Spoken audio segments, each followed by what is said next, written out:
नमस्कार आदाब दोस्तों। तो चलिए आज हम फिर लाए हैं देश दुनिया की तमाम छोटी बड़ी ब्रेकिंग न्यूज़। तो खबरों को स्टार्ट करने से पहले आपसे छोटी सी रिक्वेस्ट है दोस्तों, अगर चैनल पे नए हैं तो चैनल को सब्सक्राइब करें, नोटिफिकेशन को ऑन करें और वीडियो को लाइक करें, अपने दोस्तों के साथ ज़्यादा से ज़्यादा शेयर करें। तो आज की सबसे पहली और बड़ी खबर में आपको बताएंगे दोस्तों, सच हर कदम आपके साथ। आपको बता दें दोस्तों, आरजेडी सुप्रीमो लालू प्रसाद यादव 2009 विधानसभा चुनाव के दौरान आचार संहिता उल्लंघन मामले में बरी हो गए। हालांकि कोर्ट ने उन पर 6,000 रुपये का जुर्माना भी लगाया है। बुधवार को बिहार के पूर्व मुख्यमंत्री इस मामले के संबंध में पलामू में विशेष एमपी-एमएलए अदालत में पेश हुए थे। बता दें कि झारखंड विधानसभा चुनाव 2009 के दौरान गढ़वा विधानसभा क्षेत्र के आरजेडी प्रत्याशी गिरिनाथ सिंह के प्रचार में लालू प्रसाद यादव हेलीकॉप्टर से पहुंचे थे। गढ़वा के कोविंद उच्च विद्यालय में लालू की सभा होनी थी। हेलीकॉप्टर को लैंड करने के लिए गढ़वा प्रखंड के कल्याणपुर में हेलीपैड निर्धारित था। इसके लिए प्रशासन ने अनुमति दी थी, लेकिन हेलीकॉप्टर निर्धारित हेलीपैड पर लैंड कराने की बजाय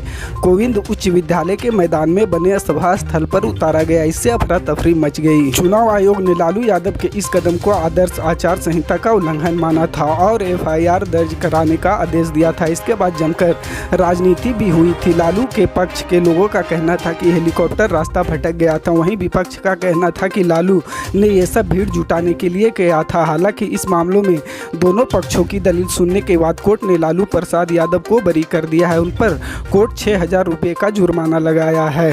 सच हर कदम आपके साथ। आपको बता दें दोस्तों, भारतीय जनता पार्टी ने अपने नेता नुपुर शर्मा और नवीन जिंदल को भले ही पार्टी से बाहर कर दिया हो, लेकिन मामला अभी ठंडा नहीं हुआ है। पैगंबर मोहम्मद पर टिप्पणी के बाद दोनों की गिरफ्तारी की मांग देश में तेजी से उठ रही है। इस बीच AIMIM अध्यक्ष असदुद्दीन ओवैसी ने आग को फिर से हवा दे दी है। महाराष्ट्र के लातूर में एक रैली को संबोधित करते हुए ओवैसी ने कहा कि पीएम मोदी भारत के मुसलमानों की बात न सुनकर मुस्लिम देशों की बात को ज्यादा तवज्जो दी। AIMIM सांसद ने नुपुर या नवीन जिंदल का नाम लिए बगैर कहा कि पैगंबर के खिलाफ टिप्पणी के लिए दोनों को गिरफ्तार किया जाना चाहिए। उन्होंने कहा कि जब हमारे देश के मुसलमान इस मुद्दे को उठा रहे थे तब कोई कार्रवाई नहीं की गई, उनकी बात पर ध्यान नहीं दिया गया। ओवैसी ने कहा कि नेताओं को 6 या 8 महीने बाद पुनर्वास नहीं मिलनी चाहिए। अगर आपको लगता है कि उनके द्वारा किए गए ट्वीट और भाषा गलत थी तो यह सरकार की जिम्मेदारी है कि मामला दर्ज हो और वे गिरफ्तार हो। हमारे साथ तभी न्याय होगा। पैगंबर मोहम्मद के खिलाफ टिप्पणी के बाद भारत को अरब देशों की नाराजगी झेलनी पड़ी थी। यहाँ तक कि कई इस्लामिक देशों ने भारतीय सामान का बहिष्कार करने की भी अपील की थी, जिसके बाद भारतीय जनता पार्टी ने नवीन जिंदल और नुपुर शर्मा को पार्टी से बाहर कर दिया। अब MIM सांसद का कहना है कि अगर मैं पीएम मोदी के खिलाफ असत्य शब्दों का इस्तेमाल करता हूं तो भाजपा कल सुबह से ही ओवैसी की गिरफ्तारी के लिए नारे लगाने शुरू कर देगी। लेकिन नुपुर शर्मा को बयान दिए 10 दिन बीत गए, इसके बाद भी कोई कार्रवाई नहीं की गई है।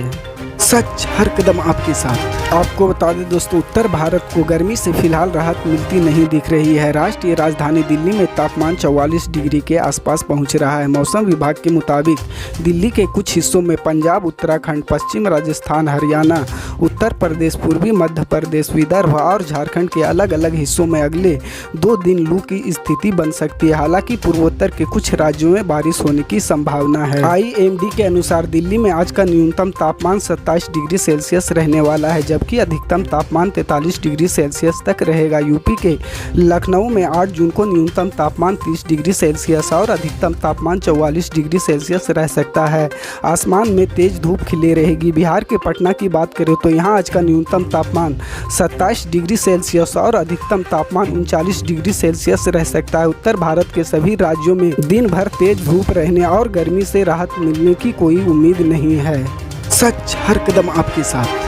आपको बता दें दोस्तों, देश में कोरोना के मामले लगातार बढ़ रहे हैं, जिसके कारण देश के कई राज्य सरकार अपने यहाँ फिर से सख्तियाँ कर दी है। ऐसा ही कुछ हाल कर्नाटक का भी है। यहाँ पिछले 3 महीनों के बाद सबसे ज़्यादा केस मिले हैं। बीते 3 महीने के अंतराल के बाद 24 घंटे के भीतर कोविड-19 के 348 नए मामले सामने आए हैं। साथ ही राज्य में सकारात्मक दर बढ़कर 2.11% हो गई। इससे पहले राज्य में 3 मार्च को 382 मामले दर्ज किए गए थे। लंबे अंतराल के बाद बाद राज्य में मामले लगभग 350 के आंकड़े पार कर गए हैं। जानकारी के अनुसार मंगलवार शाम तक कुल 18,474 परीक्षण किए गए। राज्य में सकारात्मक की बात की जाए तो अप्रैल और मई में जो सकारात्मक गिरकर 0.23% पर आ गई थी, वह 2% के स्तर को पार कर गई है, जिससे राज्य सरकार की चिंताएं बढ़ गई। यही नहीं, राज्य में मिले 348 नए मामले में से अकेले बेंगलुरु में 339 मामले सामने आए हैं। कुछ जिलों में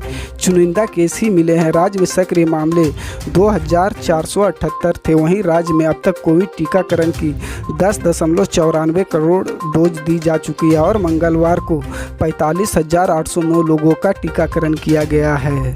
सच हर कदम आपके साथ। इसी तरह की पल पल की अपडेट जानने के लिए जुड़े रहे हमारे स्टार न्यूज़ के साथ। मिलते हैं अगली बड़ी खबर में, तब तक के लिए जय हिंद।